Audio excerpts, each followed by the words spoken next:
पहलगाम आतंकी हमले के बाद कश्मीर में सबसे बड़ी मार पलटन के क्षेत्र पर पड़ी है। कश्मीर जाने की योजना बना चुके लोगों ने अपनी बुकिंग रद्द कर दी है। वहीं खतरे की आशंका को देखते हुए 48 पर्यटन स्थलों को बंद कर दिया गया है। इसी खबर पर हमारे साथ जुड़ रहे हैं हमारे सहयोगी अन्वेष रथ। अन्वेष, पहलगाम हमले के बाद जम्मू कश्मीर के लोगों को किस तरह की चुनौतियों से जूझना पड़ रहा है, क्योंकि सबसे ज्यादा जो मार है पर्यटन पर पड़ी है। पर्यटकों ने वहां बुकिंग कैंसिल कर दी, उसका नुकसान, डर, दहशत और अब रोजगार जाने की चिंता। किस तरह की चुनौतियां कश्मीर के लोगों के सामने?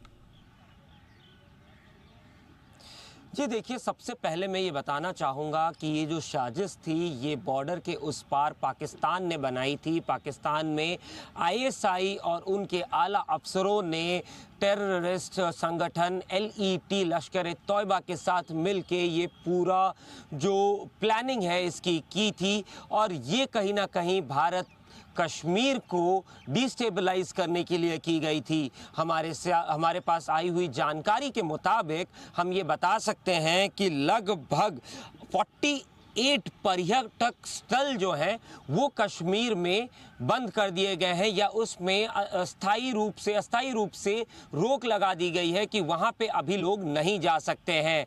इसी के साथ साथ मैं अगर बताऊं, लगभग 1000 करोड़ से अधिक का नुकसान वहां के नॉर्मल जो पब्लिक है, जो छोटे चाय बेचने वाले हैं, जो स्टॉल बेचने वाले हैं, उन लोगों को होगी, क्योंकि इस आतंकवादी कायरानापूर्ण हमले की वजह से अब लोग कश्मीर जा नहीं रहे हैं। कश्मीर की खूबसूरती कोई लुत्फ उठाने के लिए लोग वहां पे पहुंच नहीं पा रहे हैं। अगर इसका एक एग्जाम्पल दूं, लगभग 1150 कमरों में से सिर्फ 50 कमरों की बुकिंग आज के डेट में औसतन कश्मीर में हो रही है। वहीं पे अगर बात करूं, अनंतनाग और बारामूला जैसे इलाकों में जो रोजी रोटी है लोगों की वो टूरिज्म के बेस पे होती है, क्योंकि ये काफ़ी खूबसूरत इलाके हैं कश्मीर के, जहाँ पे टूरिस्ट पूरे हिंदुस्तान से ही नहीं पूरे विश्व से आना पसंद करते हैं और कश्मीर की खूबसूरती की लुफ्त उठाने की वो मज़े लेते हैं। लेकिन इस कायरानापूर्ण हमले की वजह से अभी वहाँ के लोकल वेंडर्स को, लोकल जो शॉपकीपर्स हैं, उनको भी रोजी रोटी कमाने में मुश्किल आ रही है। वहीं पे अगर बात की जाए, लगभग 500 करोड़ रुपए का नुकसान एमआर ग्रुप का होगा। एमआर ग्रुप का जो वहाँ पे अलग अलग चीज़ों के मॉल बना रही थी और बाकी इंफ्रास्ट्रक्चर डेवलपमेंट कर रही थी।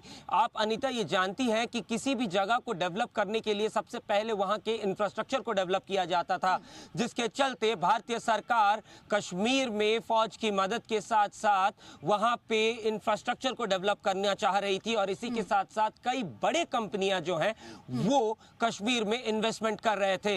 लेकिन इन आतंकवादी गतिविधियों के वजह से मैं ये बताना चाहूँगा, लगभग 25,000 करोड़ के वहाँ पे जो इन्वेस्टमेंट आने वाले थे या इन्वेस्टमेंट प्रोजेक्ट्स पाइपलाइन में थे, उन पे कहीं ना कहीं एक तरीके से रोक लगा दी गई है या फिर लोगों के मन में संदेह उत्पन्न हुआ है, जिसके वजह से कश्मीर के लोगों को कई मुश्किलों का सामना करना पड़ रहा है। इनमें से कई मुश्किलों की अगर बात करूं तो ज़्यादा चेकिंग हो रही है कश्मीर में।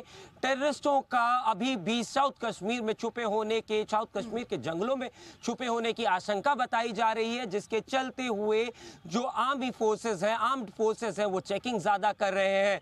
टूरिस्ट कश्मीर में कम पहुंच रहे हैं। कंपनियां जो कश्मीर में इन्वेस्टमेंट करना चाहती थी, जिससे कश्मीर की इकोनॉमी को बढ़ाया जा सकता था, कश्मीर की लोगों को सहूलियतें ज़्यादा मिल सकती थी, उस पे भी अब संदेह उत्पन्न होने लगा है। और इससे सबसे ज़्यादा मुश्किल अगर किसी को हो रही है तो वो कश्मीर और कश्मीर के निवासियों को हो रही है।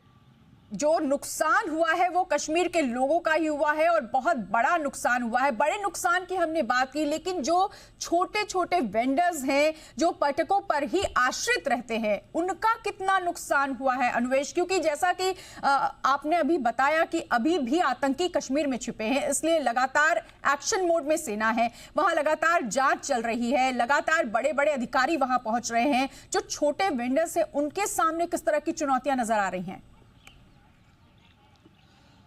जी अनीता, आप अगर कश्मीर कभी जाएं तो आप देखेंगे 90% वेंडर्स जो आपको कश्मीर में दिखेंगे वो छोटे बिजनेसमैन या छोटे वेंडर्स होते हैं। कुछ लोग वहां पे शॉल बेचते हैं, कुछ लोग मैगी और चाय लोगों को खिला के अपनी रोजी रोटी कमाते हैं। वहीं पे कुछ लोग जो है वो टूरिस्ट डेस्टिनेशंस पे जिप लाइन या तमाम तरीके की जो स्पोर्ट्स एक्टिविटीज होती है उन पे उनका गुजर बसर होता है।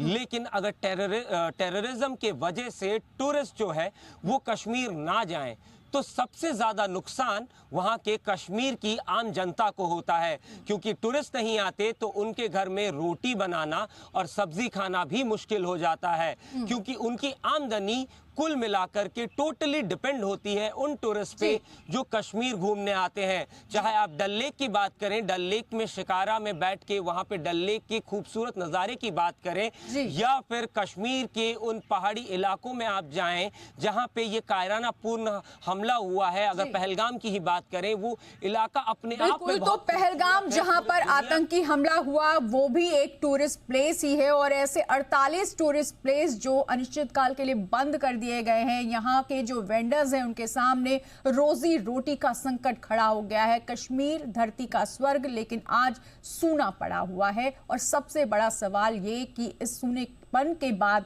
आगे इस कश्मीर का भविष्य क्या होगा। बहुत शुक्रिया अनुवेश पूरी जानकारी के लिए।